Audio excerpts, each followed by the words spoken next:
Eso es lo que está mal, querer encuadrar todo lo más fácil. Si tuviéramos clases de investigación criminal, de análisis de evidencia, de manejo de escena y todo, dices, vamos a hacer que no salgan libres personas, vamos a meter a verdaderos culpables. Pero ¿qué es más fácil? ¿Fabricar un caso? Buenos días, buenas tardes, buenas noches. Mi nombre es Andy y bienvenidos a un episodio más de DLR Podcast. Hoy nos acompaña Fernando, quien es un investigador forense. Y bueno, hoy venimos a conocer qué hace un investigador forense, ¿no? Porque en este caso, pues yo tampoco tengo una idea clara de cómo es el trabajo. Bienvenido, Fer. Al contrario, Dani, muchas gracias a ti y al colectivo por esta invitación. Es un gusto y aquí estamos para resolver dudas. ¿Cómo describes el trabajo de un investigador forense? Pues realmente para mí es un trabajo científico. Es un trabajo de análisis de evidencia física, evidencia conductual.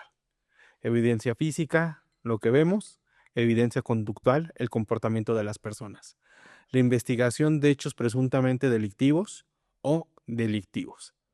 Aquí nos encontramos con dos contextos: un contexto mexicano que dicen que es presuntamente delictivo, un contexto internacional en donde dicen que el investigador forense entra ya a investigar cuando hay un hecho criminal, un crimen.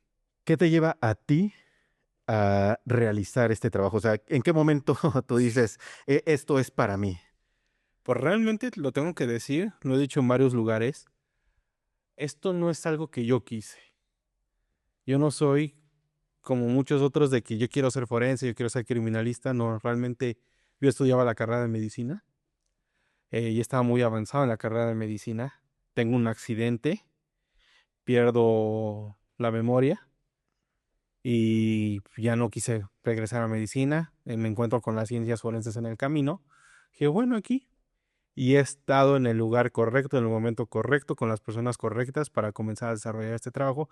Además que me ha gustado la investigación, la mezcla de la ciencia con el pensamiento crítico me ha llevado a esto. Realmente Dios, la vida me ha puesto aquí y es aquí donde hemos llegado. Cuéntanos cómo es tu trabajo. Pues mira, día a día, al día de hoy, yo tengo una firma privada. Hoy por hoy llevamos casos de lo que le llamamos privados o de la defensa. E igual asesoramos y capacitamos a fiscalías, tanto fiscalías de feminicidios, defensorías públicas.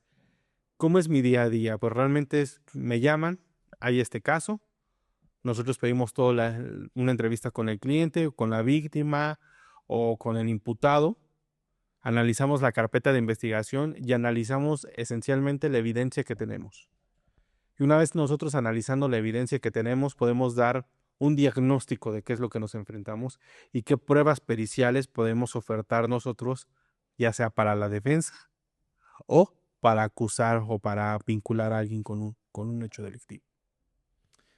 Bueno, hablamos hace un momento sobre los diferentes tipos de casos que has tenido, lo complicado en el que a veces suele, suele ser esto.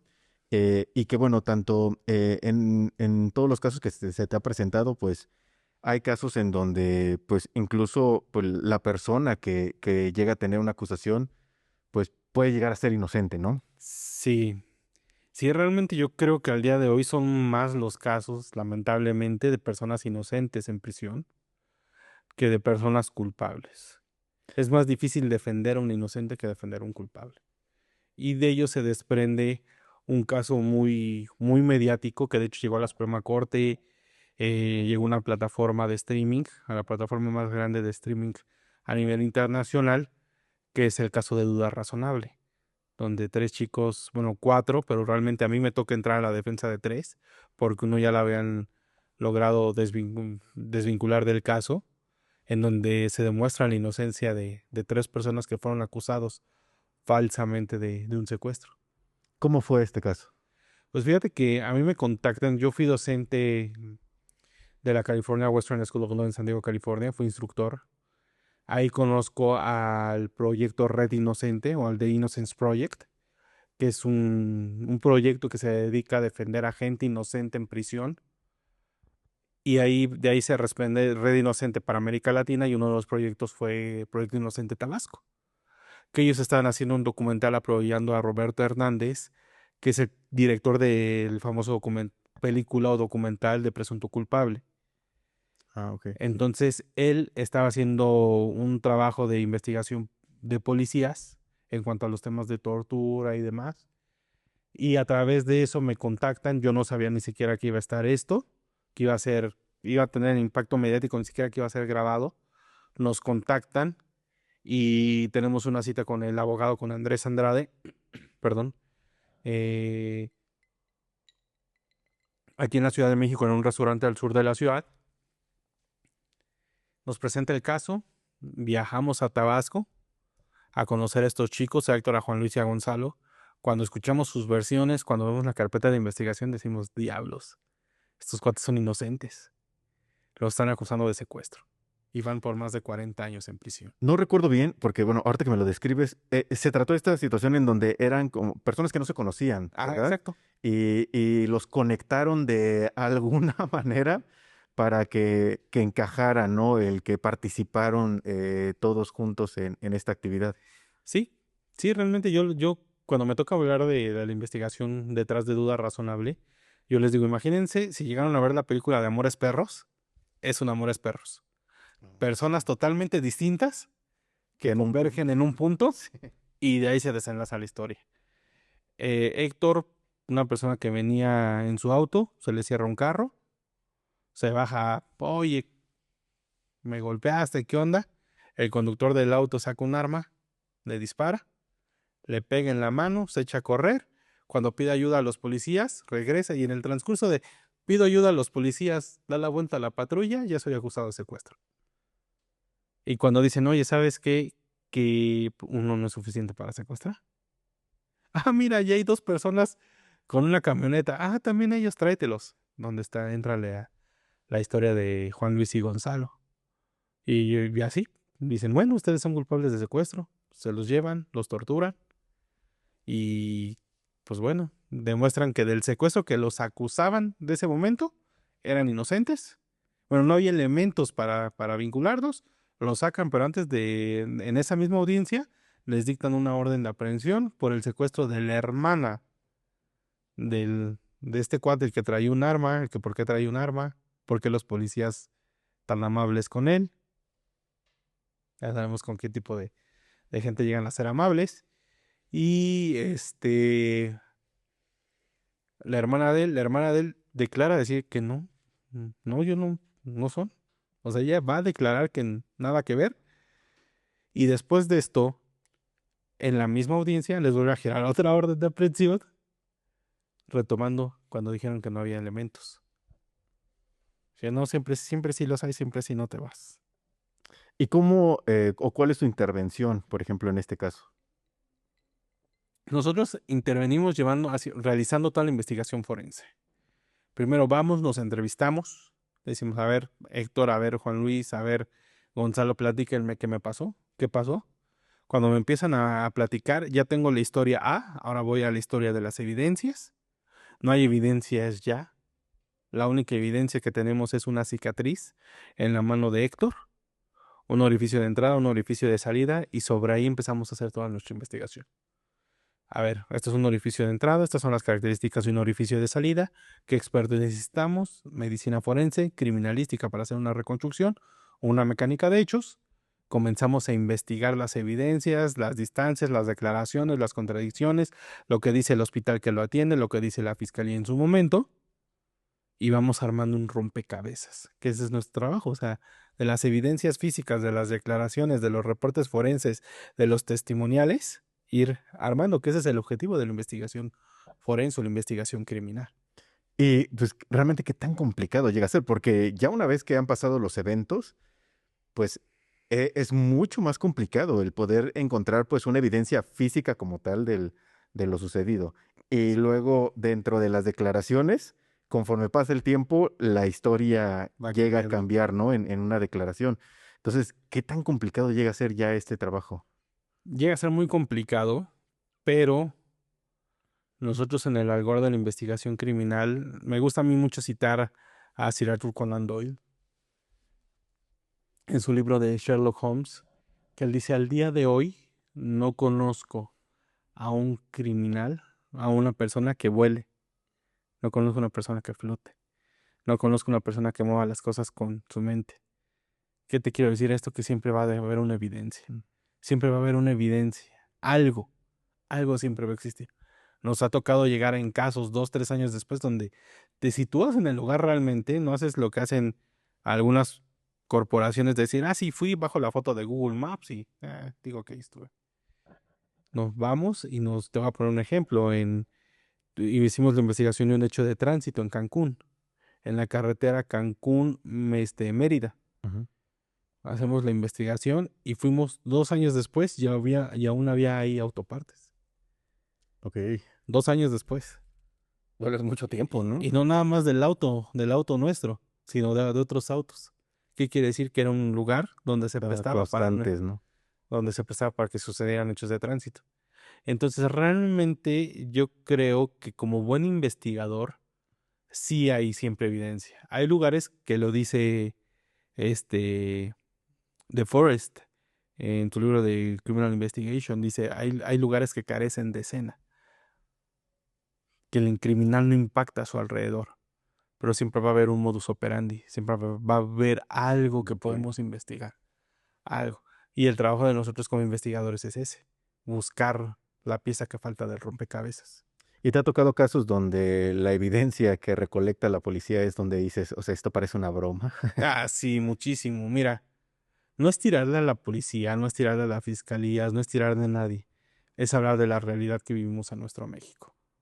Un ejemplo, exactamente, el día de hoy vengo de una audiencia donde me dicen que a mis clientes los detienen en un punto a las 10:40 a las 10:40 de la noche. Y en las cámaras del C2 aparece que los detienen a las 10:30 de la noche. Ok. 2 horas de diferencia. Pero ellos dicen que como el carro estaba descompuesto, por eso los ponen a disposición hasta las 12 y tantas de la noche. Porque se lo llevaron jalando. Y en las cámaras del C2 se ve cómo se sube un uniformado, maneja el carro, se lo lleva. Y dices, eso es lo que está mal. Querer encuadrar todo lo más fácil. Si tuviéramos clases de investigación criminal, de análisis de evidencia, de manejo de escena y todo, dices, vamos a hacer eh, que no salgan libres personas. Vamos a meter a verdaderos culpables. Pero ¿qué es más fácil? Fabricar un caso para poderlo estar. Y si nos toca, pongamos en el caso de duda razonable, de hecho, la camioneta donde sucedió el hecho ya no existía. Ya se la habían entregado a la supuesta víctima y ya la había vendido. Ok. Decían que de hecho hubo indicios balísticos. Uno, el disparo del conductor, no apareció. No hubo un dictamen en materia de balística. Decían que Héctor traía un arma y que cuando le dispararon la soltó y se echó a correr. ¿Y dónde estuvo esa arma? ¿Realmente existió o no existió? No existió porque no traía nada. Y faltan evidencias. Y dices, a ver, tú me estás diciendo que esto fue lo que sucedió. ¿Dónde están esas evidencias? Yo no sé, Lick, yo acabo de llegar. Y con eso tenemos que enfrentarnos. Todos los días. Todos los días. Te puedo hablar de N cantidad de casos donde no hay evidencia física. Es más, no hay ni evidencia conductual. Y si no hay evidencia física, bueno, hay evidencia conductual, hay conducta, hay un modus operandi, hay algo. Ni eso. Sí he escuchado de casos, por ejemplo, en donde se habla de homicidio sin haber un cuerpo. Que eso es donde yo también digo, o sea, ¿cómo puedes llegar a la conclusión? Porque en el lugar había mucha sangre, ¿no? Y, y dices, ok, entiendo, pero, o sea, ¿cómo llegas a este punto de decir es que esta persona está por homicidio porque en el lugar había mucha sangre, pero no hay un cuerpo? Entonces da por hecho de que, pues, efectivamente la persona muere y, pues, la persona se enfrenta a un cargo por homicidio o por hallarlo en un espacio con mucha sangre, ¿no? Sí, sí, es cierto. O sea, hay casos donde realmente infieren cosas. Infieren que esto pasó, infieren que el otro pasó y con eso. O sea, tengo un caso donde al señor trabaja en una vulcanizadora y dice, voy a llevar estas llantas para el norte. Y los policías que escuchan esa llamada dicen, llantas, píldoras de fentanilo. Norte, Estados Unidos. Y lo detienen por tráfico de fentanilo. Ok, sin haber encontrado como tal. Es que son llantas y son ruedas y las pastillas son redondas. Digo, eso pasó en otro país, ¿no? En México no pasa eso. Pero Ok. casos donde acusan a mi cliente de violación o de violencia familiar equiparada por en una relación de un noviazgo, agresión, en donde dicen, ¿sabes qué? Es que tiene una mordida aquí. De hecho, ese es un caso muy mediático, que nosotros lo llevamos al final, ya no estuvimos al final, pero hicimos toda la investigación, en donde pues realmente si él le hubiera mordido, él tenía que ser Spider-Man, colgándose de la telaraña para morderla de cabeza, porque decían, la mordida tenía esta forma, está así en U. Los dientes dicen que lo mordió así, con los dientes superiores, con el Sí, maxilar superior. gracias. Entonces tenía que ser Spider-Man bajar para morderlo y aparte tenía que ser fififo, sin esto, porque no hay mordida del Sí, otro normalmente lado. es como esta. Es una Sí. circunferencia, ¿no? Porque el mecanismo de acción de una mordida es presión y tracción. Entonces le tenía que haber faltado esta parte. Entonces sin esto y así lo llevan. Pero ahí, por ejemplo, tuvo que haber pasado por un examen médico, ¿no? Y lo Y el cuadraron, médico. Ok. lo cuadran.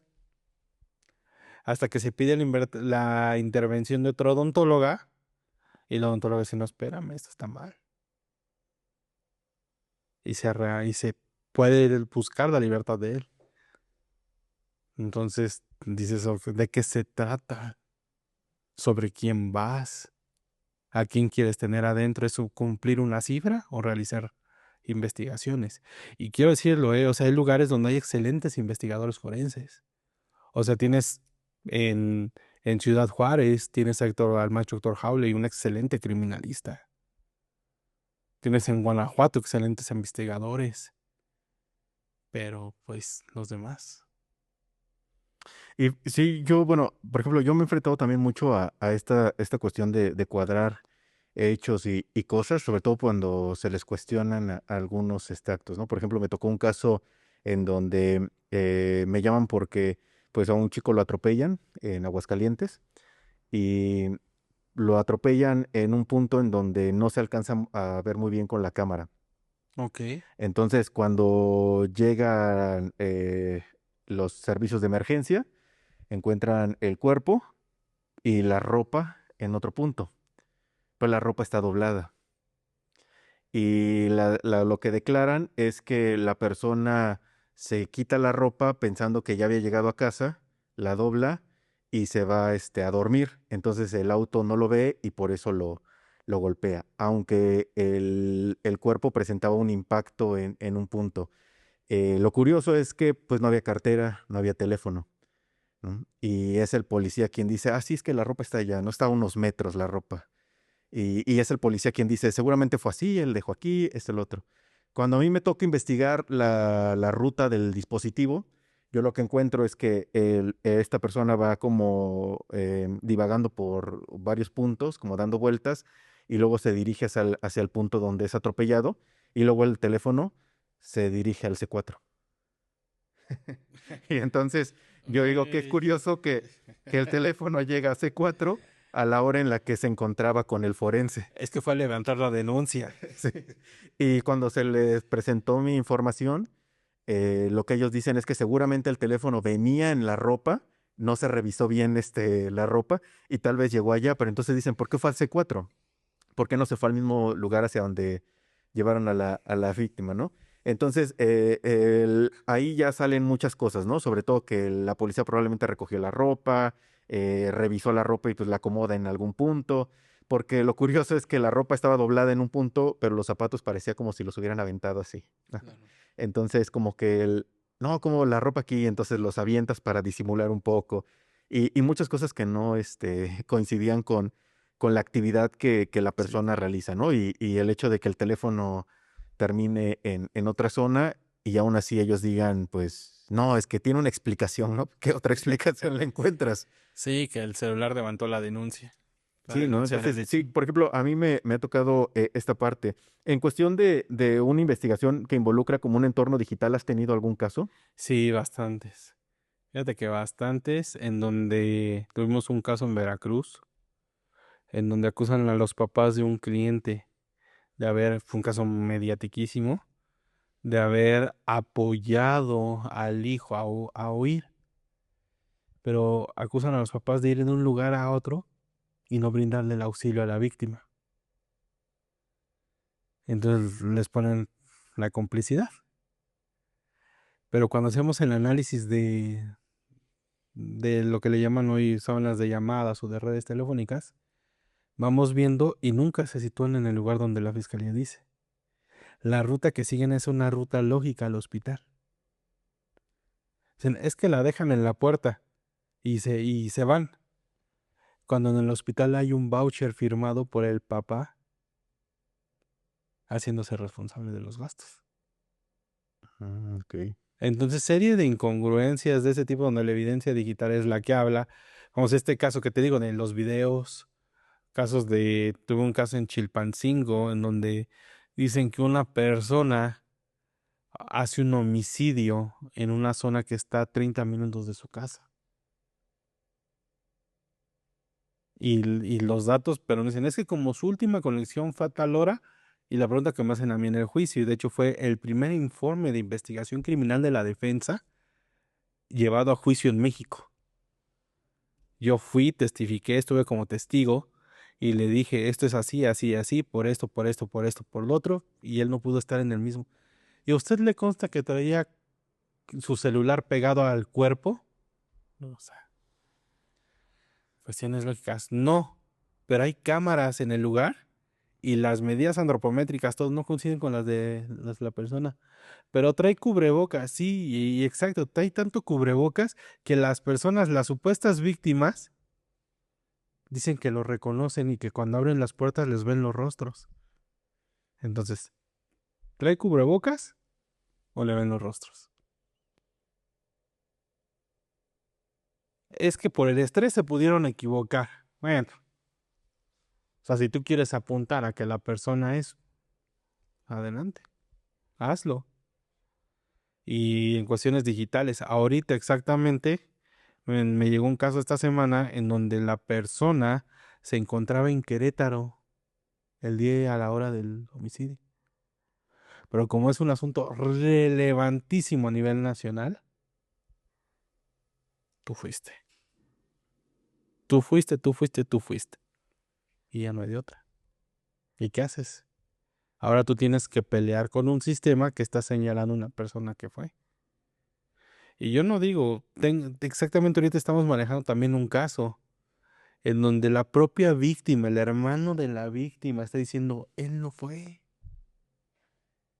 Él no fue. O sea, a él también le dispararon y le dispararon 1 metro y dice, él no fue. Pues nos vale y el cuate está sentenciado a 40 y tantos años. Y en este tipo de casos, por ejemplo, aquí donde hay alguien que incluso forma parte de ser víctima de esa agresión, ¿cómo es que no llegan a tomar en cuenta este tipo de testimonios? Cosas que simplemente, Dicen por ahí, shits happen. Las cosas pasan. ok, y por más que se intente presentar así, lo siguen manejando a como les convenga acomodar el caso. Tengo un caso donde son dos hermanos, dos primos, Giovanni y Fernando, llevan 10 años sin sentencia. 10 años donde las víctimas nunca volvieron a aparecer, donde los acusan de tráfico de armas y donde el que sí traficaba las armas dices, yo sí, o sea, yo admito que, yo sí, pero ellos dos no, ellos dos son taxistas del pueblo, que les dije, llévenme a tal punto. En el trayecto de un pueblo a otro en el Estado de México, de Tlalmanalco a otro pueblo, los detiene una federal. se asustan porque les dice el pasajero, traigo armas, pélense. Dos chamacos de 19 y 18 años en ese entonces. ¿Qué hacen? Vámonos. Los agarran, ¿no? Les dice, y la persona dice, no, a ver, espérense, ellos me están haciendo un viaje, no tienen nada que ver. Hoy tienen 10 años sin sentencia. Porque como se logró demostrar que lo de las armas no encuadraba, porque si nos detenemos en la noche y hay una foto donde los están esposando y hay luz de día, bueno, pero son por secuestro. Y las víctimas que lo señalan, es que en la carpeta de investigación dicen, son dos personas con el acento de guerrero. Altos, gordos, güey, son dos chamacos menuditos de un pueblo. Pero ¿qué es lo El que pasa? acento de guerrero. ¿Cómo logras O sea, identificar con el acento de guerrero? y estos cuates nada que ver. El problema que crees, que uno de ellos acaba de nacer su hijo, ya que ha sido 10 años sin padre. Y hoy por hoy siguen sin sentencia. Es el sistema ensañado con dos personas. Son dos personas pobres que no tienen acceso a una defensa. Son entregar un número, no lo sé. Y lamentablemente para poder manejar o llevar un caso así, pues se requieren recursos, ¿no? Sí. Para poder pagar un especialista o incluso el abogado que pueda dar esa continuidad al caso, ¿no? Porque pues, si te vas a abogados que tienes de oficio, pues van rotando entre uno y otro y leerte un expediente que va aumentando con el paso de los años es Y de difícil. años y que llegas y que llegan nuevos casos. Sí, realmente la justicia en México no es para el pobre. Lo digo así tal cual. No es para el pobre. Hay una frase que circula mucho que es de las cárceles están plagadas de inocentes, ¿no? Totalmente. Que se habla mucho cada vez que se saca información o se entrevista a alguien que está dentro, pues es que de los 40 que estamos aquí, el 38 te pueden hablar de que ellos están aquí porque simplemente los vieron pasar, los detuvieron y los presentaron. ¿No ves el caso de Toño, en presunto culpable? Sí, sí, es cierto. Él iba básicamente hacia su Hace puesto, su ¿no? puesto. Y lo detienen ahí. ¿Ves el caso de Héctor de Juan Luis? Y así te puedo hablar de el caso de este chico de la mordida que te digo. El caso, yo he tenido casos donde los acusan de violación, donde los acusan de agresión sexual a los hijos. Pero ¿qué crees? Se están divorciando. ¿Qué crees? Que tiene billete. Y una defensa les cuesta miles de pesos. Porque necesitan una serie de pruebas periciales para ir concatenando y golpeando. Cuando en México se supone que tú no estás obligado a demostrar en este sistema, porque tienes el principio de presunción de inocencia. Pero si no tienes una buena defensa y nada, y los otros no demuestran tu culpabilidad con el simple hecho de la víctima, y no vuelves a ver a tu familia, no vuelves a ver a tus hijos. Lo dice ay, se me fue el nombre, Roberto Hernández. Imagínate que vas en la calle porque alguien pensó que lo ibas a asaltar. Pasas los siguientes 15 años de tu vida en prisión. Porque pensó. Ok.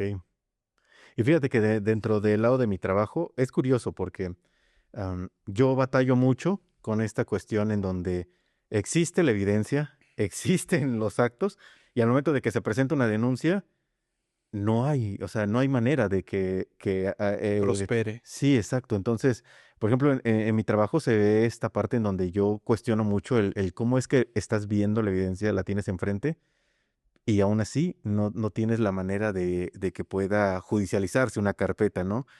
Casi quieres, o sea, casi les llevo a la persona detenida y aún así no hay forma, ¿no? Y tú me hablas de casos en donde básicamente por el recurso económico hay manera de que se pueda mover más rápido y que pueda estar incluso una persona inocente tras las rejas. Sí.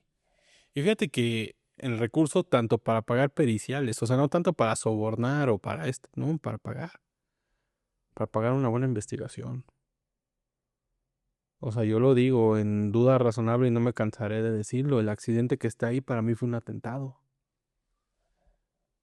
Y lamentablemente iba la maestra Perla de casas, iba un servidor y mis dos peritos conmigo.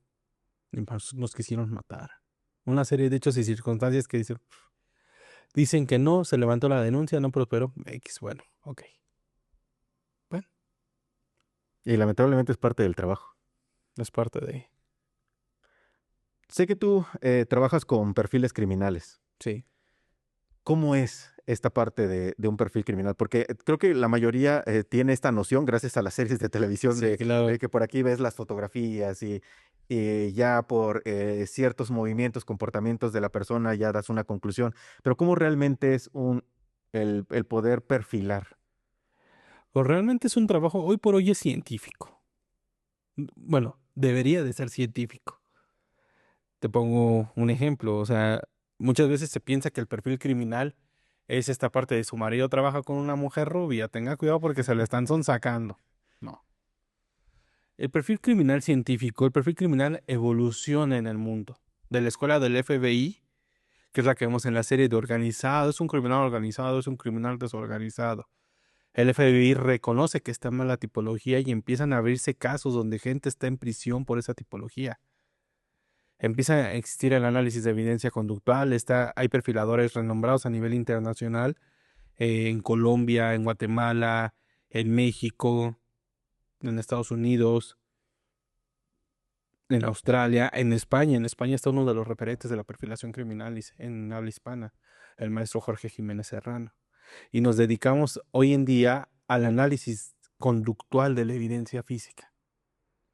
¿Qué hay, qué tenemos, qué vamos a investigar, qué es un modus operandi, qué es una firma, qué es victimología forense? Oye, yo lamento mucho que la hayan violado 16 veces y la hayan matado, pero ¿por qué estaba ahí la víctima? Y no me refiero que al estar ahí tiene la culpa, jamás. Pero mi trabajo es estudiar cómo llegó ahí, por qué estaba ahí. Y conociendo a la víctima, muchas veces podemos conocer al agresor. Y empezamos a hacer una vinculación. Analizamos evidencia física, pero siempre desde un punto de vista científico. Porque antes se decía, para detener un criminal tienes que pensar ¿cómo?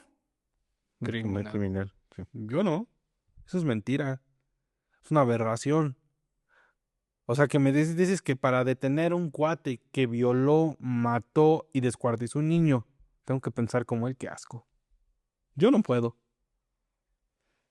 Que si ahora me dices que use el razonamiento lógico, aquí donde estamos hay una ventana, hay una puerta, la ventana está sellada, hay una puerta, y digo, es que yo hubiera entrado por aquí. Pues sí, animal. Pues es la entrada, es la única entrada que hay. A menos que seas Gasparín y traspases un muro, pudiste haber entrado de otra forma. Ah, sí. Entonces no se parece a mí, no. Y empiezan a romperse varios investigadores criminales alrededor del mundo se empieza a romper con la estigmatización de la perfilación criminal. Comienzas a analizar evidencias, comienzas a ver qué es un modus operandi, qué es una firma, cuáles son las diferencias de esto. Y nos enfrentamos con algo que tú dices y que estábamos platicando antes de iniciar el podcast. Estas series criminales, estas series de investigación policial generan algo que se llama conciencia forense. Y esta conciencia forense hace que el criminal que evolucione. O sea, mira, sí es cierto. Dijeron en tal serie que tal cosa ayuda a que tal producto para revelar sangre dé falsos positivos. Lo voy a ocupar. Sí, que es esta cuestión de los blanqueadores o el limarse ahora las huellas, son muchas cosas que dices, bueno, ¿Y dónde lo lo mencionan aprendieron? ahí. En las series. Entonces la perfilación criminal evoluciona a comenzar a vincular casos, a ver y hacer verdaderos perfiles criminales. Análisis de la evidencia física, análisis de la escena de crimen, análisis de las testimoniales, análisis de los reportes forenses, bla, bla, bla, bla, bla, bla, bla, bla, bla, bla, bla. Y ahora sí, entregas un reporte de investigación criminal.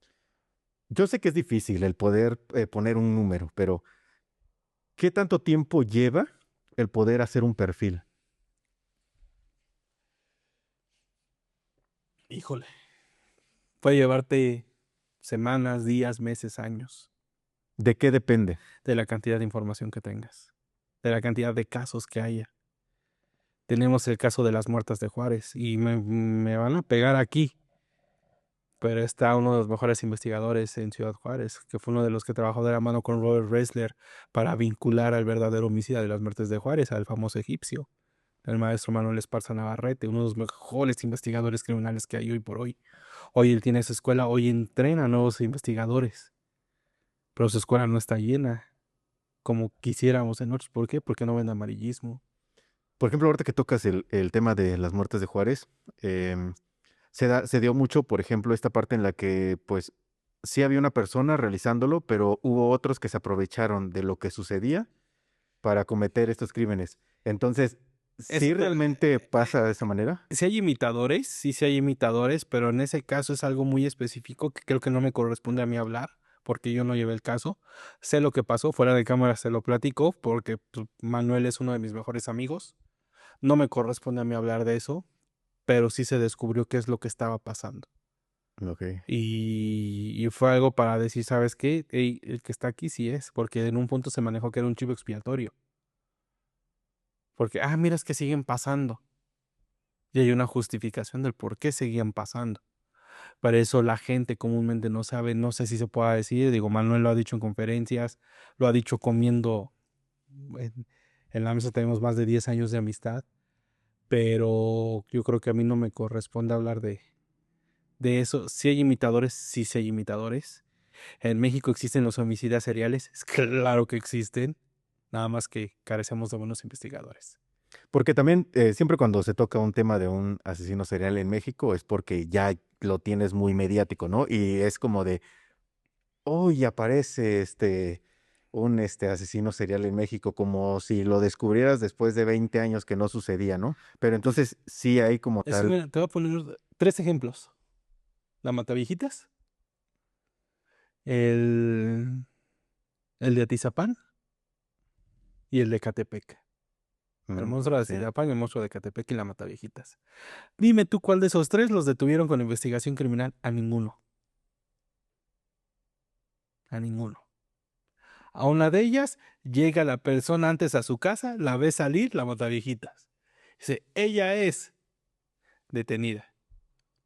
Que luego logran vincular y hacerle, está bien. Yo no digo que no.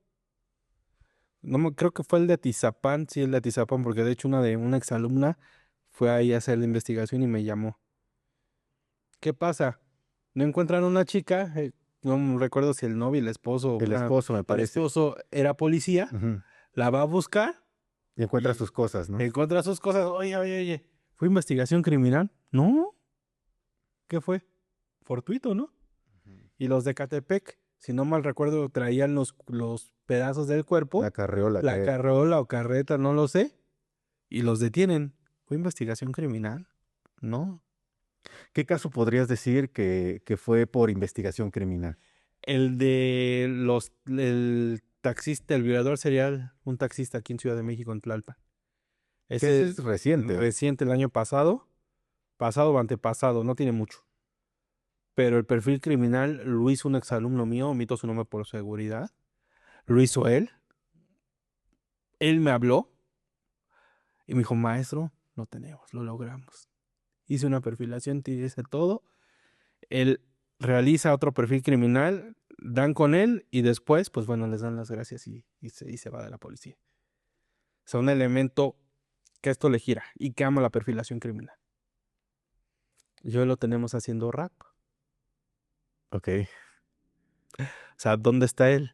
¿Dónde está uno de los mejores investigadores? Ahí está. Y otros casos, tenemos un caso en Guadalajara con el maestro Francisco Gutiérrez. Casazo, donde fue una perfilación criminal. Y hay otros casos que sí ha habido perfilación criminal de por medio. No puedo decir que no. Hay buenos investigadores, sí, faltan muchísimos. Fíjate Muchísimos. que algo que yo platicaba y de hecho lo hablaba con mi esposa mucho es el que dentro de un entorno digital o al menos por ejemplo en lo que yo trabajo, que es la identificación de estas personas que realizan esta difusión de contenido íntimo, no existe o al menos yo no he encontrado una perfilación para este tipo de acciones. ¿no? Por más que he tratado como de investigar o de buscar información al respecto, como que en esa área no la he encontrado. Pero créeme que no es ajeno la perfilación criminal. Yo te recomendaría, está el Manual Práctico de Perfil Criminológico de Jorge Jiménez Serrano. Están libros de Wayne y Peterick. Hay muchos autores, algunos en inglés, la mayoría, lamentablemente, que te manejan. Y si tú lo adaptas a tu área, empiezas a ver, dices, patrones de comportamiento, victimología forense, que es eso. Lo que tú haces nosotros en la victimología forense lo llamamos el paquete digital. Entonces, donde nos metemos hoy por hoy, o sea, me dicen, es que vamos a ver lo que dice la carpeta de investigación, chicos, chicos, cuando estamos dando estas clases, ¿qué es lo primero que vamos a investigar? Vamos a ir y vamos a chicos, 2025, ¿qué es lo primero que vamos a investigar hoy? Eh, ¿Dónde se la pasan metidos todo el día? A redes sociales. Vámonos a redes sociales. Vámonos a WhatsApp, vámonos a Facebook, Instagram, TikTok, Telegram y otras N cantidad de aplicaciones que hay. Vámonos allá, vamos a investigar el medio digital y vamos a ver patrones de conducta y se encuentra. Nosotros tenemos estos casos, un ejemplo. Hace, creo que fue 2020 o 2021, prepandemia, poquito antes de que llegara la pandemia a nuestras vidas, vino un investigador español a hablarnos de cómo los yihadistas captaban a los adeptos a través de los videojuegos. Ujú. Dijo, aguas, porque en México se viene esto. Sí, y es algo que se hace Y es ya. algo que hoy en día está el boom de cómo captan a estos menores de edad, tanto para el secuestro como para la trata. Sí, porque digo, por ejemplo, a mí me ha tocado atender este tipo de casos en donde me toca localizar a menores que llevan 1 o 2 días de haberse Les- salido del domicilio y al analizar los equipos, pues sí, el contacto existe a través de un juego, a través de un grupo de que se hace exactamente de estas plataformas digitales, ¿no? De juegos de rol, juegos donde te puedes conectar con cualquier persona y ahí es donde llegan a canalizar a los menores. Eso sí, por ejemplo, sí, yo lo conozco porque es parte ya Es parte de del tu trabajo, trabajo. pero sí, eso sí, Pero es muy imagínate, eso interesante. nosotros lo hablábamos hace 5 años y decíamos, aguas, viene a México y no nos creyeron. Hay un funcionario de alto nivel, no voy a decir su nombre en épocas pasadas, donde dijo, dejen de ver televisión. Y hoy en día, ¿qué pasa? No descubrimos el hilo negro. Claro. Simplemente el crimen evoluciona, evoluciona al contexto contemporáneo, al contexto que se está viviendo en el momento. Y si ahora ves que la pandemia permitió el acceso a estas cosas digitales, a computadoras, software, todo, ahí van. Y pum. Claro, que es como también la evolución que vimos del uso de drones y Claro. ya de otras herramientas que pues básicamente era parte de adaptarlo, ¿no? Pues si ya lo utilizaban en un entorno de guerra en otros lugares, obviamente ellos están en una guerra dentro de las actividades que hacen, entonces llegan a hacer uso de los drones, no solamente para esta parte de la agresión, sino para incluso el mismo monitoreo, ¿no? Sí, y es parte de, o sea, tú lo mencionas, tú lo haces en tu trabajo y ya te tocaron casos, a nosotros también nos ha tocado investigar de manera privada estos casos. Y dices, donde la chavita la abordan a través de juegos, le mandan un Uber a su domicilio y fija la hora en que supuestamente va a la tienda, va, se sube al Uber y desaparece. Pasa, porque no queremos aceptar que esto pasa. Digo, y si en Raspar Muebles hay excelentes fiscales, excelentes MPs, excelentes jueces, pero es algo que México adolece. ¿Qué crees que le falta al país como para capacitar o realmente pues se llegue a tener como las herramientas adecuadas para investigar estos casos? Herramientas adecuadas creo que hay. Ok, Creo que a nivel tecnológico estamos lo suficientemente aptos para hacerlo. ok. Que falta gente preparada y comprometida. Lamentablemente hoy vivimos una crisis, una epidemia, yo la llamo así, de chicos que no están comprometidos, de chicos que quieren calificación, que chicos que te dicen, es que ¿cuánto me va a poner por asistencia? ¿Cuánto? Nada, pues es tu obligación venir. Y las tareas es tu obligación cumplir. Participación en clase, pues a eso vienes, no a dormirte. Y tenemos escuelas que dicen, es que no nos podemos reprobar. Yo el día de hoy por eso no doy clases casi. Cuando me dicen, oye, ¿nos puedes ayudar en la clase? Sí, ¿los puedo reprobar? Si se lo merecen, sí. Venga, papas. El que saca 10, saca 10. El que reprueba, reprueba. Pero los enseñas a un mundo real. Los enseñas a investigar, a comprometerse. Yo puedo decir que tengo exalumnos muy exitosos. Pero ¿qué falta? Buenos investigadores. Y no porque los que estén sean malos. Porque también hay que tener en cuenta que se enfrentan a un sistema. Se Sí, enfrentan bueno, a una eso cosa es que por también. más que quieran hacer, dicen, no, pues hasta aquí llegaste. Ah, bueno, ya hasta aquí me quedo. Sí, porque al final de cuentas, pues dentro también te limitan, ¿no? Hasta Claro. dónde puedes llegar con, no es como que yo decido investigar hasta este punto, ¿no? Siempre estás limitado hasta donde te, porque siempre va a haber alguien arriba de ti, ¿no? Siempre. ¿Qué le podrías recomendar a una persona que pues siente el querer como involucrarse en esta área? O sea, ¿hacia dónde lo podrías orientar? ¿Qué le recomiendas el dónde, qué estudiar principalmente? ¿En dónde apoyarse como para poder llegar a ser un investigador criminal?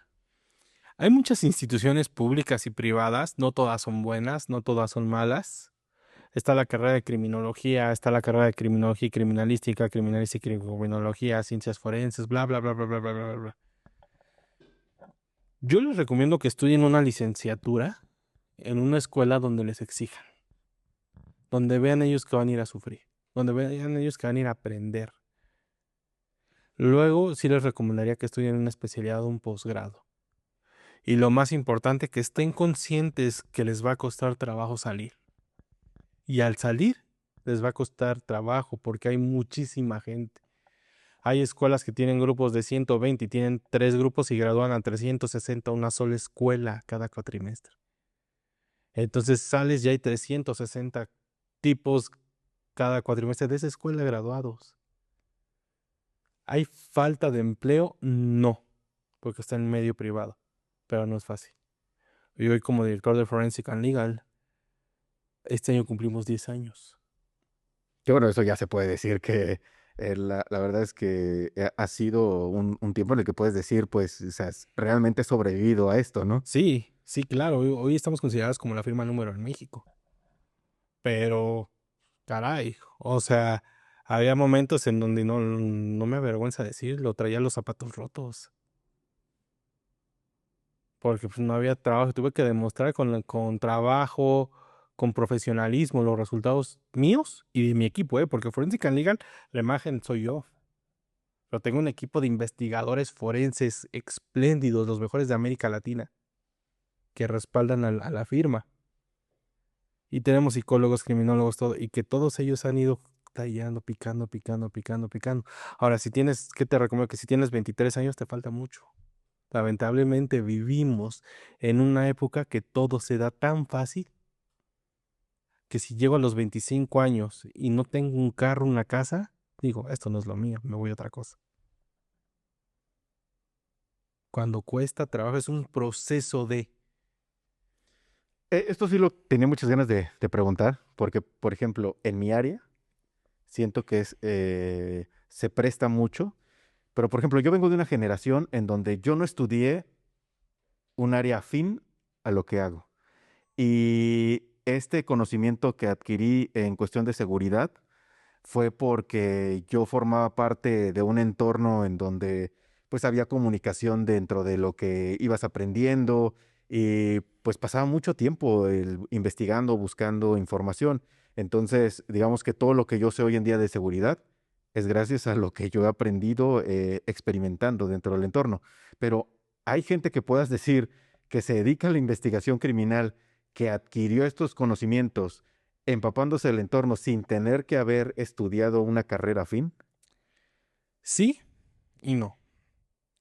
Sí los adquirió porque hay investigadores natos, ¿eh? O sea, hay, Eso es a lo que yo hay iba, así como investigadores. el conocimiento nato, a la gente que dices, eh, nació para esto. Fíjate que hace como 2 años di una escuela, di unas conferencias en una escuela aquí en la Ciudad de México.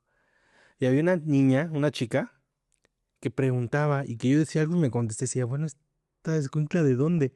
Saliendo le di mi tarjeta. Le dije, cuando llegue a servicio social, búsqueme, búsqueme. Me buscó. Le dije, necesito esto. Y por un mensaje que no le contesté porque estaba en audiencia, no me volvió a buscar. Y yo le decía, incluso a la maestra Perla de Casas, que es la directora de investigación, al maestro Antonio Manuel, que es el director de capacidades, decía, ella. O sea, esta chava trae con qué. Tengo el caso de otra chica de la carrera de ciencias forenses, que le dije, "Eh, el momento ha llegado. Porque dice, no, que quiero trabajar con los, el momento ha llegado. Vale, vale.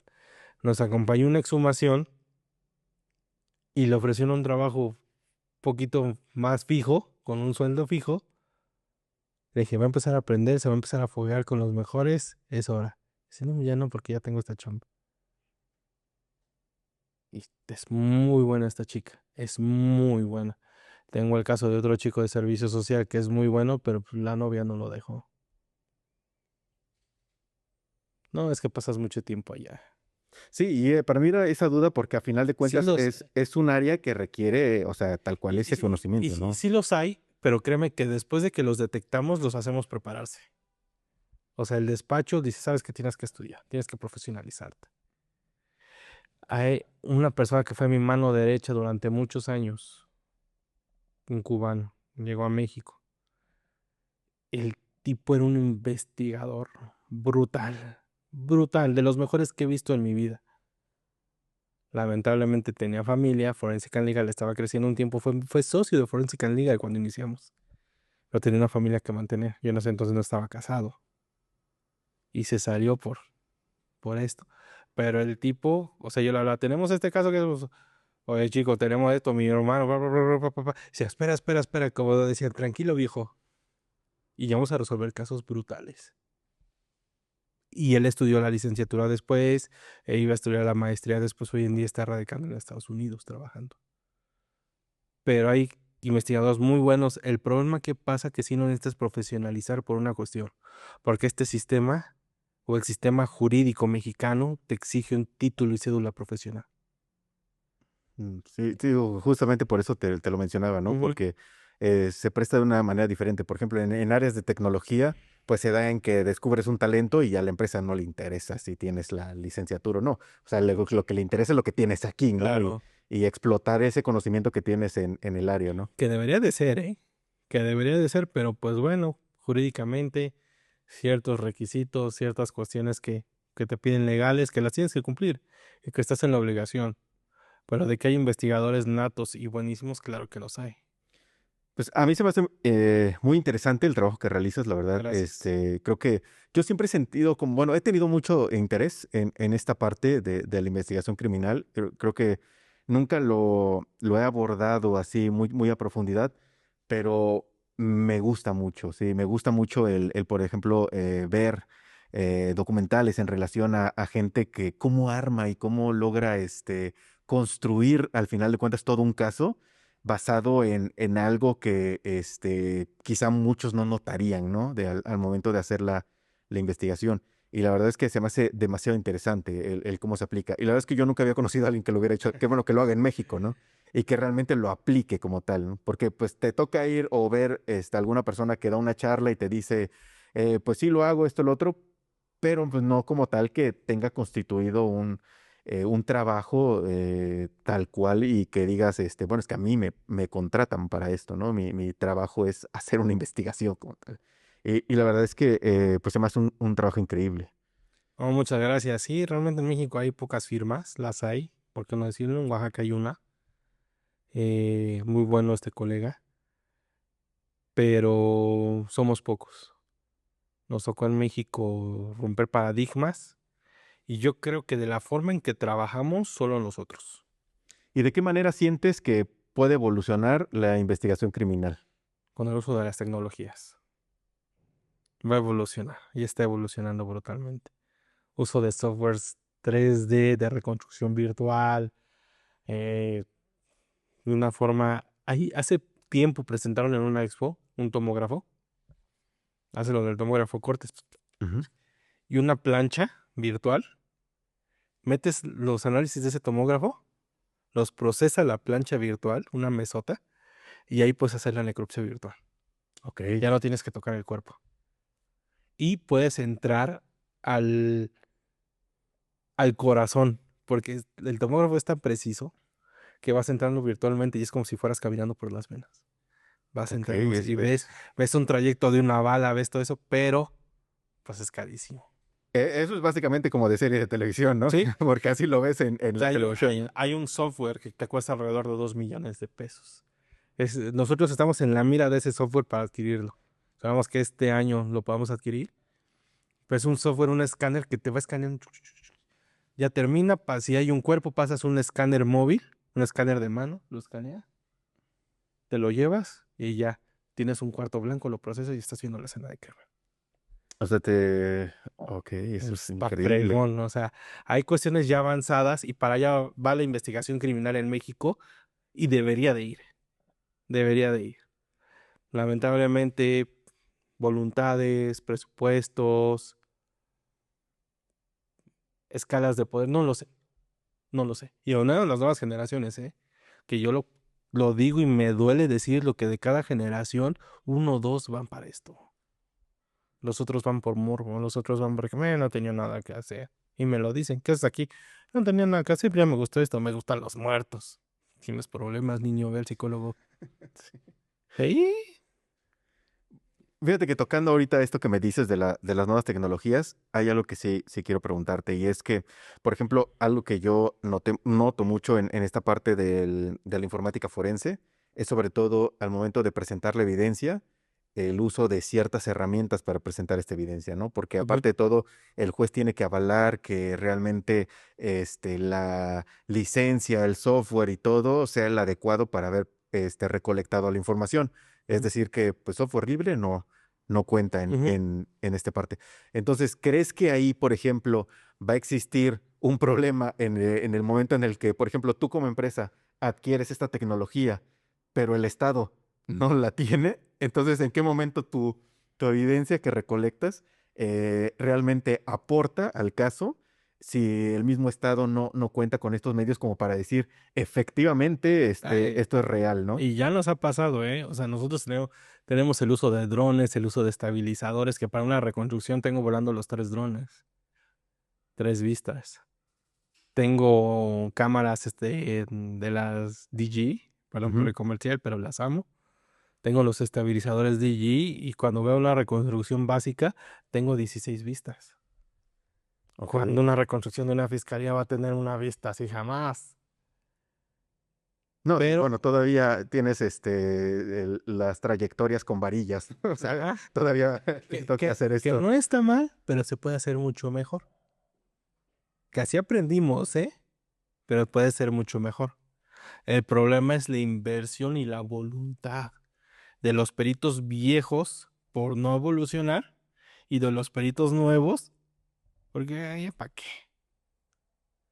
¿Y con qué problemática nos vamos a hablar? Con mucha duda razonable. Fue una reconstrucción donde se usaron cámaras, drones, todo. Y dicen que, y uno de los argumentos fue que no teníamos el mismo auto. Era una RAM, que no me acuerdo, creo que era 1500 o 2500, creo que era 1500. Usamos una RAM tal, el mismo modelo, el mismo año, la misma rodada. Dicen, es que a lo mejor las llantas podían estar más infladas. Sí, pero así estuvieran más infladas, no cambia la trayectoria y lo que dicen. Mm, Pero es que no la tienen. ¿Y por qué no la tenemos si tú tenías la obligación de preservarla?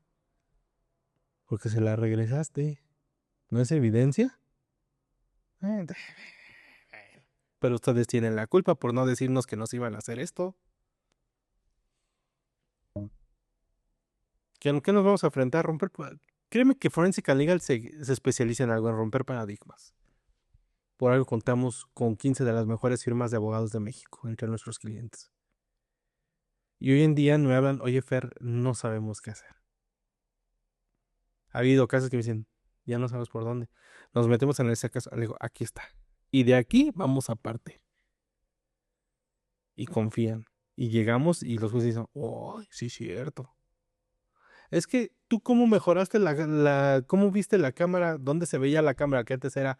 Es que tu foto no tiene la vista de la cámara del C5. ¿Sí? No, sí. ¿Cómo? Subí mi dron. Igual de tu vista. Ah, pero es que necesitas licencia para manejar un dron. ¿Tienes licencia? No, porque pesa 249 gramos y se necesitan 250 para tener licencia. Sí. DJI Mini 249 gramos. Ja, pero, pero, ah. Y te empiezan a hacer preguntas.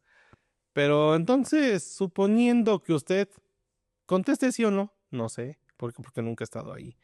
Pero usted como experto debe de saber, no, porque nunca he estado ahí. Y por eso soy un científico, porque si no lo he desarrollado, no puedo opinar. Pero es una pregunta hipotética. En su mente, en la mía no, no la razono como usted, discúlpeme. Ah, ya has visto cuántas veces me han llamado la atención y cuántas multas hemos pagado. Ah, Sí, yo creo que si estuviera en la misma situación estaría haciendo exactamente lo mismo.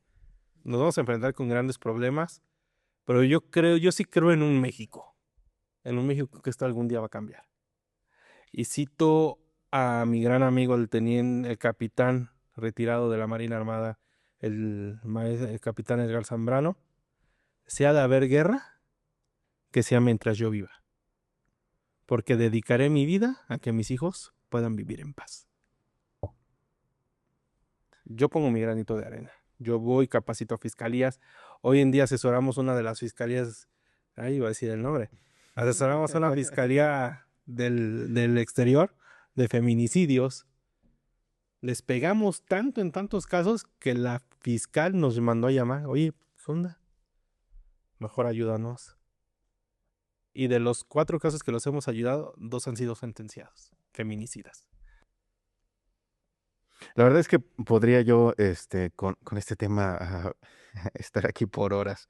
Es algo que me gusta mucho y creo que también dentro de mi trabajo se relaciona demasiado, sobre todo la parte de investigación. Sí, sí, sí, Te claro. digo que al final de cuentas no es que yo tenga una estructura de investigación, básicamente yo lo he armado a como yo he podido hallar los medios, ¿no? Como tú dices, tú mencionaste esta parte en la que se han dicho muchas cosas de yo tengo que pensar como el criminal y eso se llegó a manejar mucho. Pues yo también, pues no es que yo me la pase compartiendo fotos ni haciendo esto para analizarlos, ¿no? Claro. He entendido mucho de qué hacen porque he notado la actividad que tienen de manera digital, ¿no? Y gracias a los registros he analizado mucho de cómo hacen las cosas, ¿no? He entendido plataformas y medios que utilizan para estos y qué los ha llevado a cierta motivación para terminar de esta manera. Entonces, como te digo, yo podría hablar de esto por horas, pero no nos da el tiempo del episodio para eso. Así que yo espero el que podamos, pues, no sé, llegar a tener una segunda parte de este episodio Falta y poder 1, 2, poner 3. igual y hasta un caso sobre la mesa y poder analizarlo, ¿no? Y Creo que eso si, estaría increíble. y si quieres podemos poner el tema de duda razonable y que tu público vea la serie de Netflix, bueno, ya dije el nombre de la plataforma, vea la serie de Netflix, vean duda razonable, te envíen preguntas y hablamos aquí de la Eso reconciliación. estaría increíble. Y hablamos aquí y hablamos y platicamos de un caso ya juzgado y ya sentenciado. Juan Luis, Héctor y Gonzalo acaban de estar en un podcast y Darwin también. Y lo hablamos libremente, lo platicamos, qué usamos, qué hicimos, que todo esto, para que vean cómo se resuelve un caso real, cómo se hace una investigación, cómo se hace una trayectoria y todo. E invitamos, podemos hacer, no sé, un en vivo o algo para que la gente te esté retroalimentando o que te envíen sus dudas del área forense, porque del área legal Sí. no me compete, que la conozco y la sé, pero yo no la llevé. Y por ética no hablo de cosas que no Que no trabajé. sé, sí. Pues muchas gracias por acompañarnos en este episodio. La verdad es que, te repito, para mí el trabajo que haces se me hace increíble y pues de nuevo, o sea, es un tema que a mí me gusta mucho. esta parte de la investigación, aunque mi área va enfocada como en un entorno de seguridad y más digital, sigue habiendo una parte de investigación.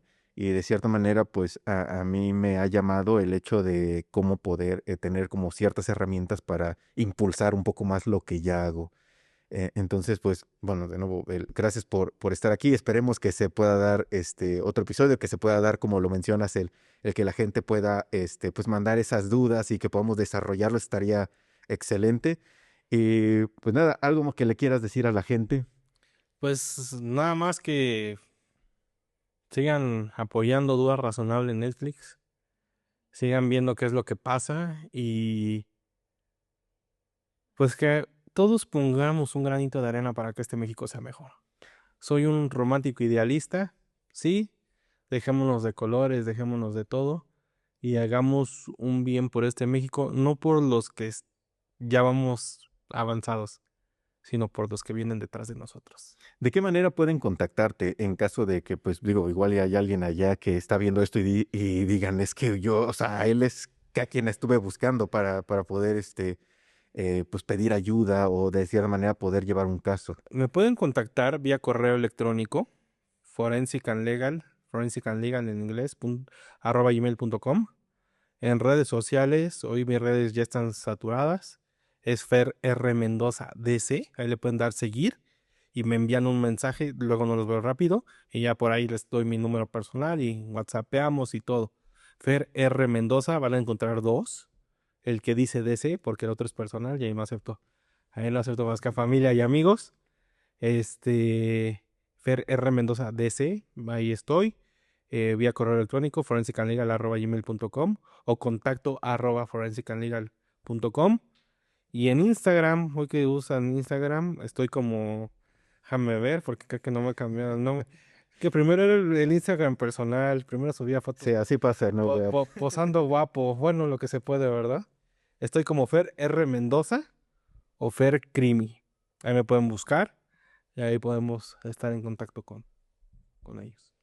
Pues muchas gracias por estar aquí. Y bueno, para aquellos que llegaron hasta el final del episodio, pues nada más que agradecerles. Por ahí nos comenten que llegaron al final, que se quedaron a toda la charla. Y pues nos vemos en un episodio más. Recuerden que pues para seguir apoyando lo que nosotros realizamos, pues hay que compartir el contenido, seguir el canal en YouTube. Y pues bueno, ya saben que nos pueden contactar en cualquiera de nuestras redes como Colectivo DLR. Y ya nos estaremos viendo en el siguiente episodio.